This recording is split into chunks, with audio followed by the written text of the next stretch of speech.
पूरी दुनिया में कई बार ऐसे भयानक अपराध होते हैं जिनमें बहुत कम उम्र के बच्चों को भी सजा भुगतनी पड़ती है। ये बहुत ही चौंकाने वाली बात होती है। कई बार अदालत के फैसले भी इस बारे में उलझन पैदा कर देते हैं। इस लेख में हम दुनिया के कुछ सबसे कम उम्र के कैदियों के बारे में जानेंगे। हम उन खबरों पर गौर करेंगे जिन्होंने सबका ध्यान खींचा था। साथ ही ये समझने की कोशिश करेंगे कि उन्होंने क्या गलती की थी, उन्हें किस तरह की कानूनी प्रक्रिया से गुजरना पड़ा, और जब कोई नाबालिग कानून तोड़ता है तो उसे सही सजा कैसी होनी चाहिए, इस बारे में क्या बहस चलती रहती है। डेनियल बार्टलैम इंग्लैंड के नॉटिंघमशायर नाम के एक शांत से गांव में एक बहुत ही दुखद कहानी सामने आई जिसने पूरे देश को हिलाकर रख दिया। 1996 में पैदा हुए डेनियल बार्टलम की परवरिश एक अच्छे और सुखी मध्यम वर्गीय परिवार में हुई थी, लेकिन घर के अंदर छिपकर एक परेशान करने वाली चीज ने उसे अपनी चपेट में ले लिया, जिसकी वजह से आगे चलकर एक बहुत ही खौफनाक और भयानक गुनाह हो गया। छोटी उम्र से ही डेनियल को फिल्मी हिंसा और खून खराबे वाली चीजों में दिलचस्पी थी। ये दिलचस्पी बड़ी होकर और खतरनाक हो गई क्योंकि वह बड़े लोगों वाली वीडियो गेम्स और फिल्में देखने लगा। जब डेनियल 8 साल का था तब उसके माता पिता अलग हो गए, जिसकी वजह से उसे काफी परेशानी हुई। पैसों की तंगी के चलते उसे अपना स्कूल भी बदलना पड़ा। इसी दौरान उसका दिमाग बिगड़ता चला गया। उसे और भी ज्यादा हिंसा पसंद आने लगी और वह ऐसे धारावाहिक देखने लगा जिनमें सिर्फ खून खराब की कहानियां दिखाई जाती थीं। जैसे जैसे डेनियल का व्यवहार अजीब होता गया, उसकी मां के रहने वाले साथी को चिंता होने लगी। स्कूल में भी डेनियल की हरकतों से पता चलने लगा कि वह दूसरों से अलग है। वह अचानक से हिंसक हो जाता था और कहता था कि उसे किसी की आवाजें आती हैं जो उसे दूसरों को चोट पहुंचाने के लिए कहती हैं। उसके इस परेशान करने वाले व्यवहार को देखते हुए उसका मानसिक स्वास्थ्य जांचा गया। 24 अप्रैल 2011 की रात डेनियल की जिंदगी और पूरे गांव के लिए हमेशा के लिए बदल गई। उस रात उसने कई हिंसक फिल्में देखी और फिर उसने बहुत ही सोच समझकर एक खौफनाक योजना बनाई। वह एक लोहे के हथौड़े और पेट्रोल की डिब्बे लेकर चुपके से अपनी मां के कमरे में गया। वहां उसने बेरहमी से अपनी मां जैकलीन बार्टलम पर कई बार वार किया। अपने गुनाह को छिपाने के लिए उसने कमरे में आग लगा दी और फिर उसने झूठ बोलना शुरू कर दिया। उसने सबको बताया कि एक नकाबपोश आदमी आया था और उसने ही उसकी मां को मारा है, लेकिन सच ज्यादा दिनों तक छिप नहीं सका। जांच करने वालों ने घर में लगी आग के बावजूद डेनियल के कंप्यूटर से कुछ जरूरी सबूत ढूंढ निकाले। इन सबूतों से पता चला कि उसे फिल्मी हत्यारों से बहुत ज्यादा लगाव था। सबसे ज्यादा चौंकाने वाली बात यह थी कि डेनियल ने एक बहुत ही खौफनाक कहानी लिखी थी जो उसने अपनी मां के साथ किए गए बेरहमी के काम से काफी मिलती जुलती थी।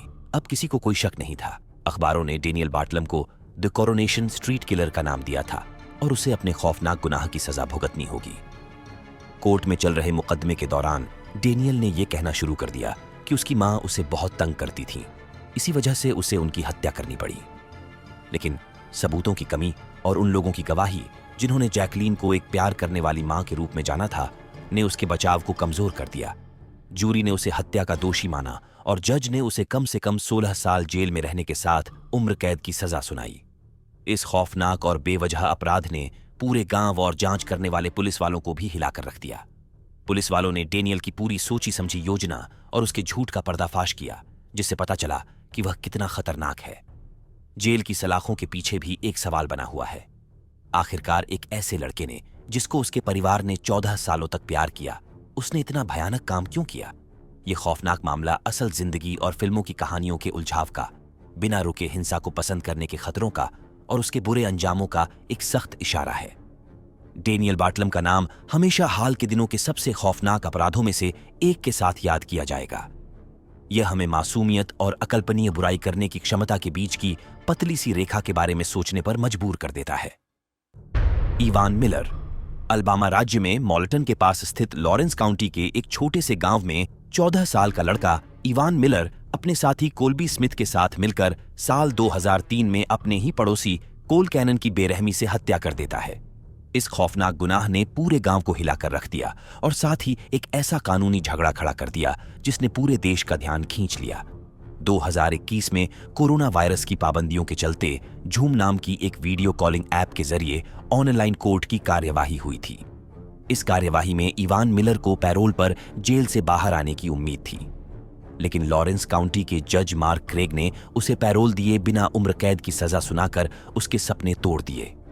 असल में अमेरिका की सबसे बड़ी अदालत ने 2012 में एक फैसला सुनाया था जिसके अनुसार नाबालिगों को दी जाने वाली उम्र कैद की सजा गैर कानूनी है। इस फैसले की वजह से शुरुआत में देश भर के कैदियों को लगा था कि उन्हें भी जल्द ही रिहा कर दिया जाएगा। उन्हीं में से एक उम्मीद रखने वाला था इवान मिलर।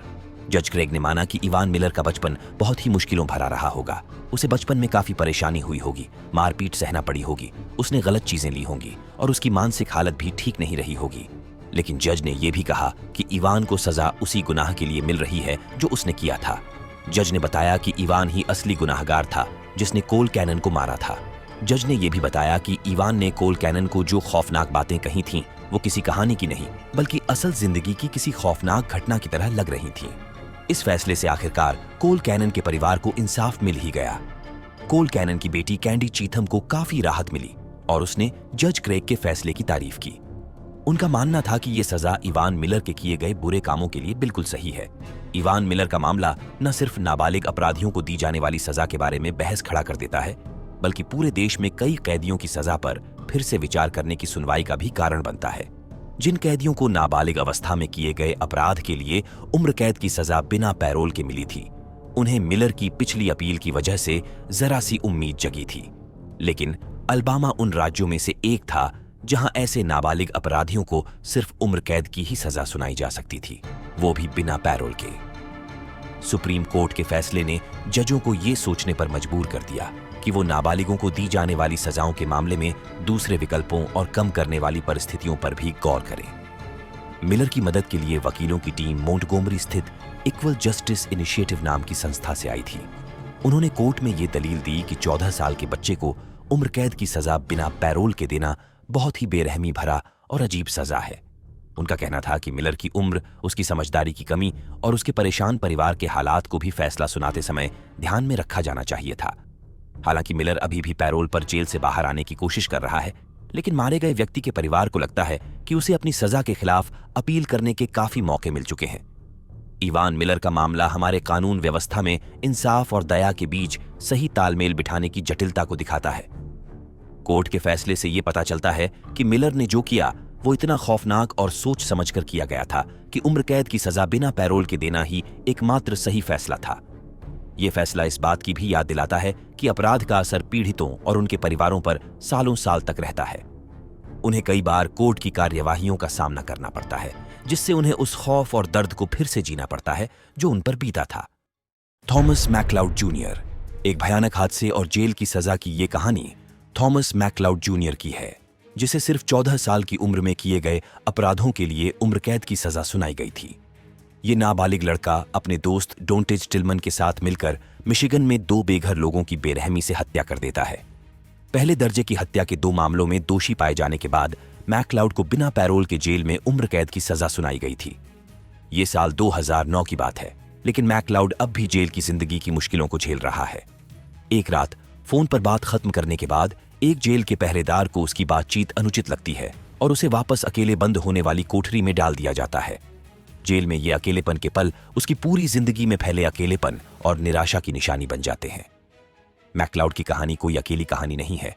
वो मिशिगन में 300 से ज्यादा कैदियों में से एक है जिन्हें नाबालिग अवस्था में किए गए अपराधों के लिए बिना पैरोल के उम्र कैद की सजा सुनाई गई है।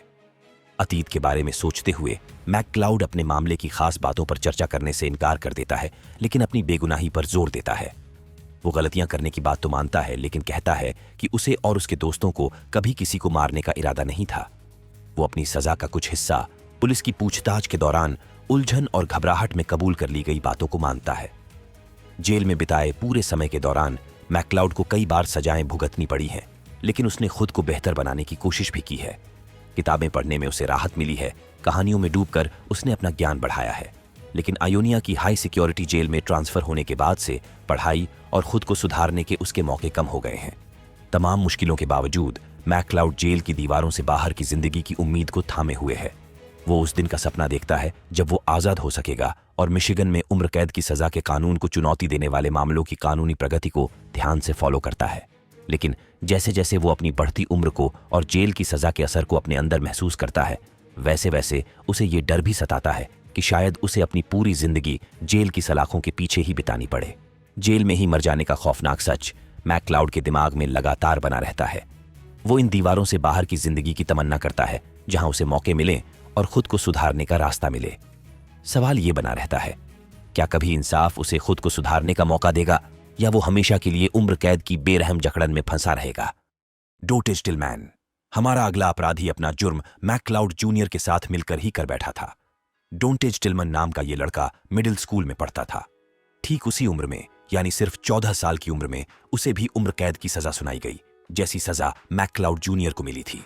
टिलमन और उसके साथ ही किशोर दोस्त, जिनमें मैकक्लाउड जूनियर भी शामिल था, को पोंटिएक शहर के एक बार के पीछे एक बेघर आदमी को बहुत बुरी तरह पीट पीट कर मार डालने का दोषी पाया गया। इस जघन्य अपराध ने हर किसी को झकझोर कर रख दिया था। लोगों को यह बात समझ नहीं आ रही थी कि इतनी कम उम्र का लड़का इतना खौफनाक काम कैसे कर सकता है। कानूनी झमेले के दौरान टिलमन एक उलझन में फंसा रहा। एक तरफ उसने बहुत गलत काम किया था, इसीलिए सरकार उसे बड़े अपराधी की तरह सजा दे रही थी, मगर दूसरी तरफ कुछ मामलों में उसे अभी भी एक बच्चे की तरह देखा जा रहा था। पुलिस पूछताछ के दौरान उसकी मां को उसके बगल में बैठने और उसे डांटने की इजाजत दे दी गई। इससे यह उलझन बन गई कि आखिर टिलमन को कितनी समझ है और उसे अपराधी के तौर पर देखा जा रहा है या बच्चे के तौर पर। उलझन यहीं खत्म नहीं हुई। उसकी मां ने उसे उस सौदे को ठुकराने की सलाह भी दी थी, जिसकी वजह से उसे कम सजा मिल सकती थी।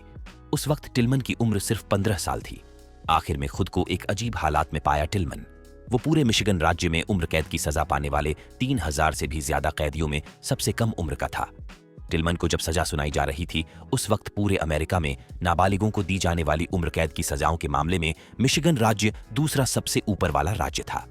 वहां 358 कैदी ऐसे थे जिन्हें बचपन में किए गए अपराधों की वजह से जेल में बंद कर दिया गया था।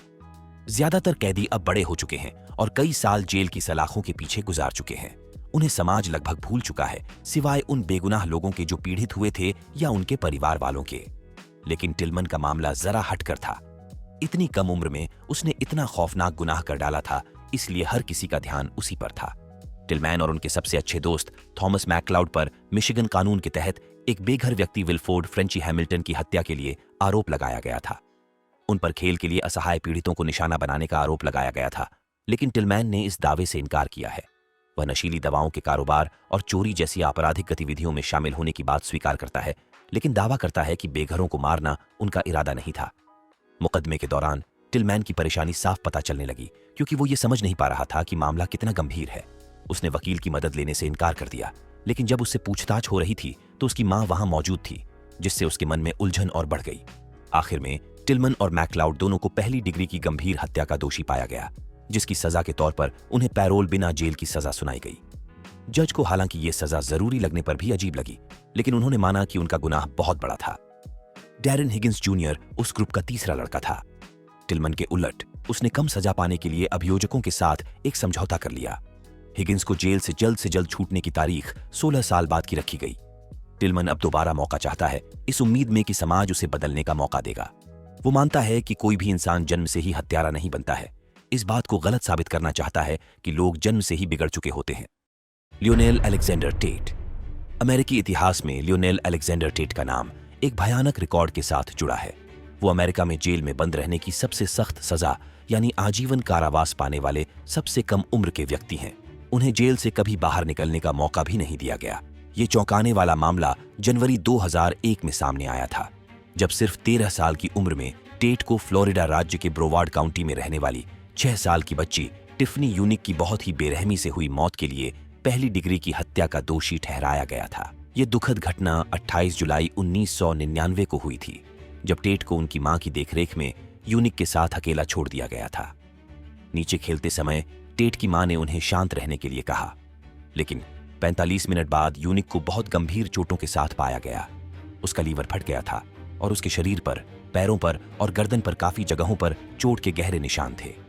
उसकी चोटें इतनी गंभीर थीं कि जितनी चोटें तेज रफ्तार से चलने वाली कार के दुर्घटना में किसी को लग सकती है। उसे सिर में भी फ्रैक्चर हुआ था, पसली में भी फ्रैक्चर हुआ था और दिमाग में भी सूजन थी। टेट की कम उम्र के बावजूद जज जोएल टी. लाजरस ने उन्हें आजीवन कारावास की सजा सुनाई थी। जज लाजरस ने टेट के काम को बहुत ही ज्यादा बेरहम और शब्दों में बयां न किया जा सकने वाला क्रूर बताया था। यह सजा फ्लोरिडा में लागू होने वाले फेलोनी मर्डर रूल के तहत दी गई थी, जिसके अनुसार भले ही टेट को मारने या किसी को चोट पहुंचाने का इरादा न रहा हो, फिर भी उन्हें पहली डिग्री की हत्या का दोषी ठहराया जा सकता था।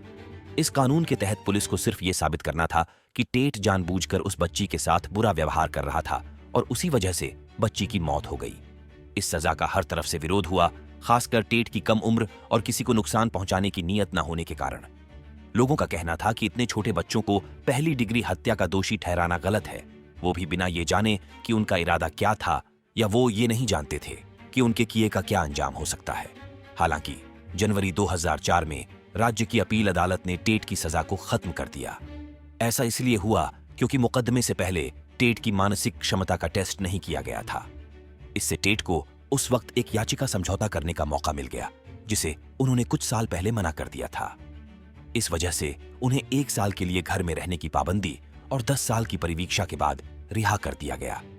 लेकिन 2005 में इस कहानी ने एक और बुरा मोड़ ले लिया। टेट को हथियार लेकर चोरी करने, हथियार लेकर डाका डालने और परिवीक्षा के नियम तोड़ने के लिए गिरफ्तार कर लिया गया। उसने बंदूक की नोक पर एक डोमिनोज पिज्जा के डिलीवरी वाले को धमकाया, एक फ्लैट में रहने वाले शख्स के साथ मारपीट की और परिवीक्षा की शर्तों को तोड़ा। आखिरकार टेट ने एक याचिका समझौता मान लिया और परिवीक्षा तोड़ने के जुर्म में उन्हें 30 साल की जेल की सजा सुनाई गई। बाद में जब भी उन्होंने इस सजा के खिलाफ अपील की या सुनवाई हुई तो उनकी सजा कम नहीं हुई और अभी वो शार्लोट सुधार संस्थान में सजा काट रहे हैं। लियोनेल अलेक्जेंडर टेट का मामला फ्लोरिडा की अदालतों में नाबाल अपराधियों के साथ कैसा व्यवहार किया जाता है, इसको लेकर उलझनों और विवादों का एक चिंताजनक उदाहरण है। इस खौफनाक हत्या से लेकर बाद में चले मुकदमों तक उनकी कहानी युवा न्याय व्यवस्था और उनके अपराधों के नतीजों को लेकर मौजूद चुनौतियों और सवालों को याद दिलाती है। दीमा अल-वावी वापस इजराइल के युवा फिलिस्तीनी कैदियों की दुनिया में एक 12 साल की लड़की खुद को जेल की सलाखों के पीछे पाती है। 12 साल की दीमा अल-वावी को 2.5 महीने जेल में बिताने के बाद इजरायली जेल से रिहा कर दिया गया था। दीमा सबसे कम उम्र की फिलिस्तीनी महिला कैदी को अवैध इजरायली बस्ती के पास हत्या की कोशिश और अवैध रूप से चाकू रखने के आरोप में गिरफ्तार किया गया था। उसे इजरायली सैन्य अदालत में दोषी ठहराया गया और 4.5 महीने जेल की सजा सुनाई गई, जिसमें से उसने आधी सजा पूरी कर ली थी। दीमा सहित फिलिस्तीनी जवान अक्सर जेल में सजा काटते थे। इजरायली जेल सेवा के आंकड़ों के अनुसार सुरक्षा से जुड़े आरोपों में 438 फिलिस्तीनी बच्चे जेल में बंद थे। उनमें से 5 की उम्र 14 साल से कम थी। अपने गृहनगर हलहुल गांव लौटने पर दीमा का भारी खुशी और जश्न के साथ स्वागत किया गया। सैकड़ों पड़ोसी और परिवार के सदस्य फिलिस्तीनी झंडे लहराते हुए तालियों और जयकारों के साथ उसका स्वागत किया। दीमा और उसके परिवार के लिए यह विजय और राहत का क्षण था, जिन्होंने हफ्तों के बिछोह और अनिश्चितता को सहा था। बाद में दीमा ने टाइम्स को बताया कि उसने 9 फरवरी 2016 को सुरक्षा गार्ड को मारने का इरादा किया था, लेकिन उसे तुरंत पकड़ लिया गया। उसका इरादा इजरायली सैनिकों के खिलाफ अन्य युवा फिलिस्तीनियों के हिंसक कृत्यों से प्रभावित था। उसने अपने मिशन के दौरान शहादत का सपना देखने की बात भी स्वीकार की। जेल में रहने के दौरान दीमा को कड़ी चुनौतियों और कठिनाइयों का सामना करना पड़ा। उसने अनुभव को डरावना बताया, अपने माता पिता को याद किया और अकेला महसूस किया। अदालत का सफर खास तौर पर डरावना था, क्योंकि उसे लोहे की सीटों वाली बस में ले जाया गया था। उसके पैरों को जंजीरों से जकड़ा गया था और उसके हाथों को हथकड़ी लगाई गई थी। पूछताछ का समय डिमा के लिए भी उतना ही परेशान करने वाला था। एक साथ 5 पूछताछ करने वाले लोग उससे सवाल पूछते जा रहे थे, जिससे वो बहुत घबरा गई और उसे डर लगने लगा। वे लोग गुस्से से चिल्लाए और उसे मजाक की तरह पेश आए। वो बस यही चाहती थी कि वापस अपने घर चली जाए और अपने माता पिता से मिल ले। हालांकि जेल में बिताया हुआ उसका समय चिंता से भरा था, लेकिन उसे अपनी साथी कैदियों की संगति में थोड़ा सुकून मिला। उसने अपनी अरबी की शिक्षिका आंटी दुनिया और आंटी यास्मीन से दोस्ती कर ली, जिन्होंने उस पर प्यार दिखाया और उसे चॉकलेट भी दिलाई। उसने हाथ की कढ़ाई करना भी सीख लिया और अपनी मां के लिए एक खास किताब बनाई, जिसमें उसने प्यार भरे संदेश लिखे। जिस दिन डिमा की हथकड़ी आखिरकार निकाल दी गई, उस दिन उसे बहुत राहत मिली, जैसे वो फिर से आजादी से सांस ले सकती है। अपने माता पिता से दोबारा मिलने पर उसे बहुत खुशी हुई। ये खुशी का वो पल था जिसका उसने जेल में रहते हुए इतने समय से सपना देखा था। उसने मिले सहारे के लिए शुक्रिया अदा किया और उम्मीद जताई कि अभी भी कैद में रहने वाले दूसरे बच्चों को भी जल्द ही आजादी मिल जाएगी। मैरी बेल इंग्लैंड के न्यूकैसल शहर के शांत इलाकों में 1968 में 2 खौफनाक हत्याओं से तहलका मच गया था, जिसने पूरे समाज को हमेशा के लिए बदल कर रख दिया था। सबसे चौंकाने वाली बात यह थी कि मुख्य संदिग्ध 11 साल की ही एक लड़की थी, जिसका नाम मैरी बेल था। आमतौर पर यह बात बहुत ही कम सुनी जाती है कि कोई बच्चा किसी का खून कर सकता है, लेकिन मैरी बेल का मामला एक ऐसा खौफनाक अपवाद था जिसे सुनकर रूह कांप जाती है। मैरी का जन्म ही उपेक्षा और हिंसा की दुनिया में हुआ था। उसका बचपन तो मानो दुर्व्यवहार और दर्द से भरा हुआ था। उसकी माँ बेट्टी मैक्रिकेट एक जवानी उम्र की लड़की थी जो दूसरों को बेचती थी, और मैरी ने बचपन में ही अपने एक दोस्त को मरते हुए देखा था। ऐसा माना जाता है कि मैरी को उसकी अपनी माँ ने ही बहुत तंग किया था और ऐसे काम करने पर मजबूर किया था जिन्हें कोई सोच भी नहीं सकता है। मैरी का यह परेशान करने वाला व्यवहार तब सामने आया जब उसने दूसरों को मारने की धमकियां देना, उन्हें अपने फायदे के लिए इस्तेमाल करना और दूसरों के दुख में खुश होने जैसी हरकतें शुरू कर दी। स्कूल में उसने दूसरे बच्चों को भी परेशान किया और यहाँ तक कि एक छोटी बच्ची का गला घोंटने की भी कोशिश की। उसने जो जघन्य हत्याएं की उन्हें शब्दों में बयान करना भी मुश्किल है। मई 1968 में मैरी ने अपनी दोस्त नोर्मा बेल के साथ मिलकर 4 साल के मार्टिन ब्राउन को एक ऐसे घर में फंसाया जो खाली पड़ा था और फिर उसका गला घोंटकर उसकी जान ले ली। वे दोनों वहां से भाग गईं, लेकिन थोड़ी देर बाद वापस लौटी और देखा कि पुलिस वहां पहुंच चुकी है। कुछ दिनों बाद मैरी और नोर्मा ने यह बताने के लिए गुमनाम चिट्ठियां लिखीं कि उन्होंने ही मार्टिन को मारा है, लेकिन पुलिस ने उनकी बातों को नहीं माना। वे दोनों रुकी नहीं और उन्होंने फिर से वही गलती की। इस बार उन्होंने 3 साल के ब्रायन होवे को एक सुनसान जगह पर ले जाकर फंसाया। मैरी ने उसका गला घोंट दिया और उसके शरीर को बहुत बुरी तरह से जख्मी कर दिया। उसके पेट पर एम अक्षर भी बना दिया। दूसरी हत्या के बाद पुलिस ने मामले की जांच और तेज कर दी और मैरी का नाम उस वक्त सामने आया जब एक लड़के ने बताया कि उसने ब्रायन के गुम होने से कुछ समय पहले ही उसे मैरी के साथ देखा था। मुकदमे के दौरान पुलिस ने मैरी बेल के खिलाफ ढेर सारे सबूत इकट्ठा कर लिए थे। जांच करने वालों ने यह पता लगा लिया कि स्कूल में मिले चिट्ठियां मैरी और नोर्मा ने ही लिखी थीं और मारे गए बच्चों के शरीर पर मिले कपड़े के धागे मैरी के कपड़ों से मेल खाते थे। जांच के बाद पता चला कि मैरी को एक ऐसी बीमारी है जिसकी वजह से वो सही गलत का फर्क नहीं समझ पाती थी और ना ही उसे अपने किए पर पछतावा होता था। मुकदमे के दौरान जहां नोर्मा बेल ने दुख और पछतावा दिखाया, वहीं मैरी बिल्कुल बेफिक्र रही और उसे ही इन अपराधों का मुख्य सरगना बताया गया।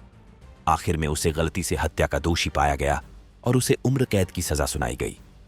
लगभग 12 साल जेल में रहने के बाद 1980 में मैरी बेल को छोड़ दिया गया और ब्रिटिश सरकार ने उसे एक नया नाम दे दिया ताकि कोई उसे पहचान ना सके। तब से वो छिपकर जिंदगी जी रही है, हालांकि कभी कभी उसका पुराना मामला सबके सामने आ जाता है। उसकी किताब क्राइज अनहर्ड को लेकर भी बहुत बवाल हुआ। इस किताब में उसने पैसे लेकर अपनी कहानी बताई थी। मारे गए बच्चों के परिवारों को यह बात बिल्कुल अच्छी नहीं लगी।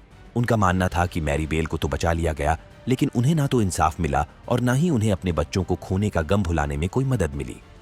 मैरी बेल का मामला आज भी लोगों के मन में एक खौफ पैदा करता है। उसके खौफनाक अपराध बचपन की मासूमियत को हमारी समझ से परे ले जाते हैं और ये सवाल खड़े करते हैं कि आखिर किसी बच्चे को इतने जघन्य अपराध करने के लिए क्या मजबूर करता है। उसकी कहानी एक डरावनी याद दिलाती है कि बुराई कहीं भी हो सकती है, यहां तक कि सबसे अजीब जगहों पर भी। Joseph hall. हमारे अगले मामले में जोसेफ हॉल नाम का एक युवक, जिसने बहुत बुरा और परेशानी भरा बचपन जिया, अपने नवनाजी पिता की हत्या के जुर्म में लगी सजा को हटाने की कोशिश में हार गया। अमेरिका की सबसे ऊंची अदालत ने उसके मामले की सुनवाई नहीं करने का फैसला किया, जिससे बच्चों के अधिकारों की रक्षा करने वाले वकील और कानून के जानकार निराश हो गए, क्योंकि उन्हें इस मामले में पुलिस द्वारा बच्चों से पूछताछ के तरीकों पर सवाल उठाने का मौका नहीं मिला। जोसेफ हॉल सिर्फ 10 साल का था और उसे चीजें सीखने में काफी दिक्कत होती थी जब उसने 2011 में अपने बहुत बुरा व्यवहार करने वाले पिता जेफरी हॉल की हत्या करने की बात कबूल कर ली। जेफरी, जो गोरे लोगों का समर्थन करने वालों में एक था, अपने नफरत फैलाने वाली सोच और हिंसक व्यवहार के लिए जाना जाता था। जोसेफ को 13 साल की उम्र में दोषी करार दिया गया था। उसे कैलिफोर्निया के एक बाल सुधार गृह में 10 साल की सजा सुनाई गई, जिसका मतलब है कि जोसेफ को 23 साल की उम्र में रिहा कर दिया जाएगा। जोसेफ के मामले में सबसे महत्वपूर्ण मुद्दा यह था कि पुलिस की पूछताछ के दौरान उसने अपने कुछ अधिकारों को छोड़ दिया था। जोसेफ के समर्थकों, जिनमें बच्चों के अधिकारों की रक्षा करने वाले वकील और उसकी कानूनी टीम शामिल है, ने तर्क दिया कि उसे मानसिक विकास में परेशानी थी और वह यह नहीं समझ सका कि अपने अधिकारों को छोड़ देने का क्या मतलब है। उनका मानना है कि यह कहना कि एक 10 साल का बच्चा पूरी तरह से समझ सकता है और जबरदस्ती पुलिस पूछताछ के दौरान अपने अधिकारों को छोड़ सकता है, तो यह बिल्कुल भी सही नहीं है। यह घटना उस वक्त हुई जब जोसेफ ने गुस्से और लाचारी में अपने पिता को गोली मार दी, जो लिविंग रूम के सोफे पर सो रहे थे। बाद में उसने बताया कि उसने अपने पिता को गोली इसलिए मारी क्योंकि उसका पिता अक्सर उसे और उसकी सौतेली मां को मारता पीटता था। अदालती रिकॉर्ड बताते हैं कि जोसेफ अपने सौतेली मां के कमरे से ऊपर से अपने पिता की रिवॉल्वर ले गया और उसने अपने पिता के सिर में एक ही गोली मारकर उनकी हत्या कर दी। पुलिस पूछताछ के दौरान यह स्पष्ट हो गया कि जोसेफ को अपने अधिकारों के बारे में कितनी कम जानकारी थी। जासूस ने उसे मिरांडा चेतावनी पढ़कर सुनाई, लेकिन जोसेफ को यह समझने में परेशानी हुई कि इसका मतलब क्या है। उदाहरण के लिए, वह सोचता था कि चुप रहने का अधिकार का मतलब है शांत रहने का अधिकार। यह बात जल्द ही साफ हो गई कि वह अपने किए गए कामों के नतीजों को पूरी तरह से नहीं समझता था। यह बात उस सवाल से भी पता चलती है जो उसने पुलिस वालों से पूछा, लोगों को आमतौर पर कितनी जिंदगी मिलती है। जोसेफ की समीक्षा के लिए दायर की गई अर्जी को अदालत ने खारिज कर दिया। इस फैसले से उसके समर्थक निराश हो गए। उसके वकील नीमा मोहब्बी ने निराशा जताई और जोसेफ के मामले में उठाए गए सवालों की अहमियत को दोहराया। इन मुद्दों को न सुनकर सुप्रीम कोर्ट ने उन बच्चों की एक बड़ी समस्या को अनदेखा कर दिया है जिनसे पुलिस पूछताछ करती है। इस परेशानी को और बढ़ाते हुए कैलिफोर्निया के गवर्नर जेरी ब्राउन ने हाल ही में एसबी 1052 नाम के एक बिल को मंजूरी नहीं दी। इस बिल का मकसद ये था कि 18 साल से कम उम्र के नाबालिगों को पुलिस पूछताछ के दौरान अपने मिरांडा अधिकार छोड़ने से पहले किसी वकील या कानूनी अभिभावक से सलाह लेना जरूरी हो जाए। हालांकि गवर्नर ने माना कि नाबालिग आसानी से फंस जाते हैं और वो ऐसे अपराधों को भी कबूल कर लेते हैं जो उन्होंने किए ही नहीं हैं, लेकिन उन्होंने ये भी कहा कि वो इस बिल को कानून बनाने से पहले इसके सभी पहलुओं को समझना चाहते हैं। एंटोन वुडे एक 11 साल का पागल बच्चा खुद को 1892 में जोसेफ स्मिथ की हत्या के लिए मौत की सजा के कगार पर पाता है। लड़के की सोने की घड़ी और चेन को देखकर एंटोन को बहुत जलन हुई। इस जलन ने उसे इतना गुस्सा दिला दिया कि उसने एक बहुत ही बुरा काम कर डाला। यह ऐसा अपराध था जिसकी वजह से उसकी छोटी सी जिंदगी पर बहुत बुरा प्रभाव पड़ा। जब उसका मुकदमा चला तो एंटोन की किस्मत अधर में लटक गई। पहले मुकदमे में जजों की राय आपस में नहीं मिली। वे यह तय नहीं कर पाए कि एंटोन सही मानसिक हालत में था या नहीं। लेकिन दूसरे मुकदमे में 24 मार्च 1893 को उसे दूसरी डिग्री हत्या का दोषी पाया गया। उस वक्त एंटोन की उम्र सिर्फ 12 साल थी। उसे सजा के तौर पर या तो 25 साल से लेकर उम्र भर जेल में रहना पड़ सकता था या फिर सिर्फ 25 साल जेल की सजा सुनाई जा सकती थी। सजा की अवधि को लेकर अलग अलग रिपोर्ट्स थीं। फैसला सुनकर युवा एंटोन बहुत प्रभावित हुआ। उसे लगा कि उसे फांसी की सजा हो जाएगी और वह अदालत कचहरी में खुलकर रोने लगा। उसने अफसोस जताते हुए कहा कि उसे यूसुफ के साथियों को खत्म नहीं करना चाहिए था। एंटोन के गुस्से और आंसुओं से पता चला कि वह एक छोटा बच्चा है जिसने किसी और बच्चे को मार डाला है और उसका दिमाग परेशान है। जब एंटोन को शेरिफ के दफ्तर ले जाया जा रहा था तो रास्ते में उसे बदमाशों की तस्वीरें और फोटो दिखाई दिए। उसने एक तस्वीर की ओर इशारा करते हुए पूछा कि क्या वह भी उसी तरह से मरेगा। उस तस्वीर में एक लटका हुआ आदमी था। शेरिफ ने उसे समझाया कि उसे जेल में रखा जाएगा। जेल में उसे नियमित रूप से खाना मिलेगा और उसे कोई कड़ी मेहनत नहीं करनी पड़ेगी। इस बात से उसे थोड़ा आराम मिला। जेल का जीवन हालांकि एंटोन के लिए अनपेक्षित मोड़ लेकर आया। शुरुआत में डरने के बावजूद उन्होंने खुद को सुधारने और बदलने का मौका लिया। जेल की लाइब्रेरी उनकी पनाहगाह बन गई, जहां उन्होंने जमकर पढ़ाई की। फ्रेंच और जर्मन भाषा अच्छी तरह जानने वाले एंटोन ने अपनी उम्र से भी आगे के विषयों को पढ़ा, यहां तक कि कॉलेज लेवल के कोर्स में भी पारंगत हो गए। उन्होंने अपनी कलाकारी के हुनर को भी निखारा और उनकी एक पेंटिंग जिसमें कोलोराडो के गवर्नर को दिखाया गया था 1904 में सेंट लुइस वर्ल्ड फेयर में प्रदर्शित की गई थी। तमाम मुश्किलों के बावजूद एंटोन ने खुद को नया बना लिया, ये साबित करते हुए कि बहुत ही बुरी परिस्थितियों में भी सुधार की राह निकल सकती है। अपनी सजा की आधी अवधि पूरी करने के बाद एंटोन, जिनका नाम बदलकर चार्ल्स एच हेनरी रख दिया गया था, को सितंबर 1905 में 23 साल की उम्र में पैरोल पर रिहा कर दिया गया था। एकदम नई शुरुआत की तलाश में उन्होंने अपना नाम बदल लिया और विस्कॉन्सिन में रहने लगे, जहां उनकी मुलाकात एस्टेले टेरी से हुई। उनकी प्यार की कहानी शुरू हुई और उन्होंने साथ रहने का सफर शुरू किया। साथ मिलकर एक शांत जीवन बनाया। उनके जीवन और उनके बच्चों के बारे में सारी बातें रहस्य ही बनी हुई हैं। चार्ल्स एच हेनरी, जो कभी कुख्यात एंटोन वुड थे, का 1950 में 68 वर्ष की आयु में निधन हो गया। उनकी कहानी खासकर युवा अपराधियों के सुधार की संभावना के लिए एक मजबूत सबूत है। यह न्याय व्यवस्था के अंदर एक निष्पक्ष और दयालु रवैये की जरूरत को रेखांकित करता है, युवाओं के दिमाग की कमजोरियों और बदलने की क्षमता को पहचानता है। एंटोन वुड की अद्भुत कहानी हमें बदलाव की ताकत और सुधार की हमेशा बनी रहने वाली आशा पर विचार करने के लिए आमंत्रित करती है। जॉन वेनेबल्स और रॉबर्ट थॉम्पसन। 1993 में जेम्स बुल्गर की हत्या ने पूरे देश को हिलाकर रख दिया और लोगों के बच्चों को देखने का नजरिया हमेशा के लिए बदल दिया। इस गुनाह की बेरहमी देखकर, अपराध करने वालों की कम उम्र सुनकर और बच्चे की लाचारी पर हर किसी का दिल दुख से भर गया और गुस्सा आ गया। मीडिया ने इस अपराध और बाद में हुए कोर्ट केस को बहुत ज्यादा दिखाया, जिसमें सीसीटीवी फुटेज जहां बुल्गर को हाथ पकड़कर ले जाया जा रहा था, लोगों को हमेशा याद रह गया। अखबारों ने देश के गुस्से को बताने के लिए उन लड़कों को दुष्ट, जानवर और दर्द देने वाले जैसे शब्दों से बुलाया। कोर्ट केस के दौरान जेम्स को जूतों से मारना, लाठियों से पीटना, पत्थरों से मारना और अंत में रेल की पटरी पर छोड़ देने जैसी यातनाओं को बारीकी से बताया गया। लोगों की भावनाओं को देखते हुए ये कोई आश्चर्य की बात नहीं थी कि जॉन वेनेबल्स और रॉबर्ट थॉम्पसन दोनों ही हत्या के समय सिर्फ 10 साल के थे। उन्हें हमेशा के लिए हिरासत में रखने का हुक्म सुनाया गया। जज ने उनके किए को अनसुना, बुरा और जंगलीपन बताया और यह भी कहा कि शायद हिंसक वीडियो फिल्मों का भी इसमें कुछ असर रहा होगा। कोर्ट केस के बाद अपराधियों को सजा दिलाने के कानून को लेकर बहस होने लगी। द गार्डियन अखबार ने यह चेतावनी दी कि जेम्स की मौत का इस्तेमाल पिछले कई सालों की तरक्की को खत्म करने के बहाने के रूप में ना किया जाए और मैरी बेल के मामले को सबूत के तौर पर पेश किया कि अपराधियों को सुधारा जा सकता है। लेकिन लोगों का दबाव था कि उन्हें और सख्त सजा मिले। लगभग 2,80,000 लोगों ने एक याचिका पर दस्तखत किए जिसमें लिखा था कि लड़कों को उम्र भर जेल में रखा जाए। न्यूनतम सजा की अवधि को बाद में बढ़ाया गया था, लेकिन बाद में कोर्ट के फैसलों और यूरोपीय मानवाधिकार न्यायालय के फैसले के बाद उसे खत्म कर दिया गया।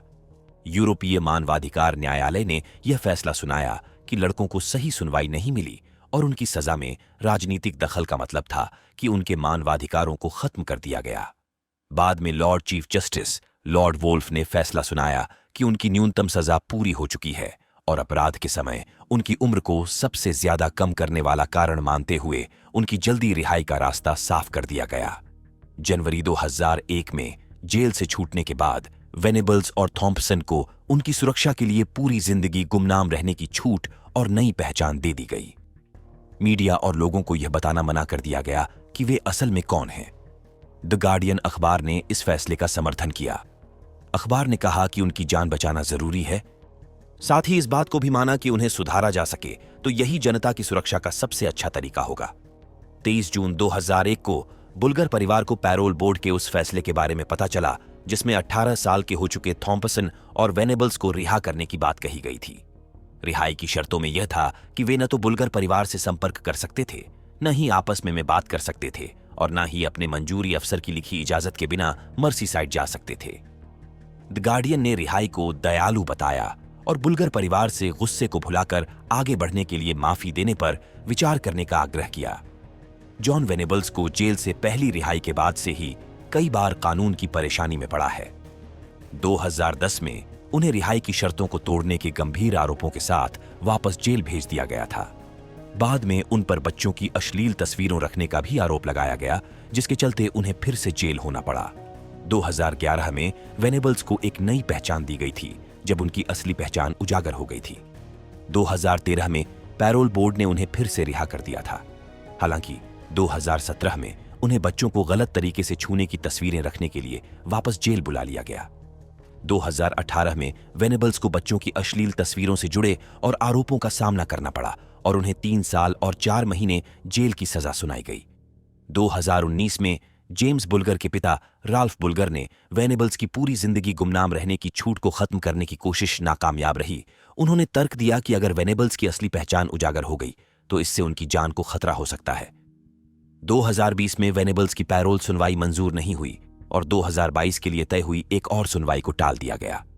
इन सालों में वेनेबल्स की बार बार कानून की परेशानी और उनकी पहचान छिपाने की कोशिशों ने जेम्स बुल्गर के मामले की गंभीरता और वेनेबल्स की असली पहचान उजागर करने के खतरों को सबके सामने ला दिया है। छोटे उम्र के अपराधियों के मामले हमें याद दिलाते हैं कि बच्चे भी बहुत ज्यादा खतरनाक हो सकते हैं और हिंसक अपराध कर सकते हैं। ये मामले यह भी दिखाते हैं कि जेल से रिहा होने के बाद उन्हें वापस समाज का अच्छा इंसान बनाना, लोगों की सुरक्षा करना और उनकी असली पहचान छिपाकर रखना कितना जटिल होता है। इसी तरह की और वीडियो देखने के लिए आप अपनी स्क्रीन पर दिख रहे लिंक्स को क्लिक कर सकते हैं।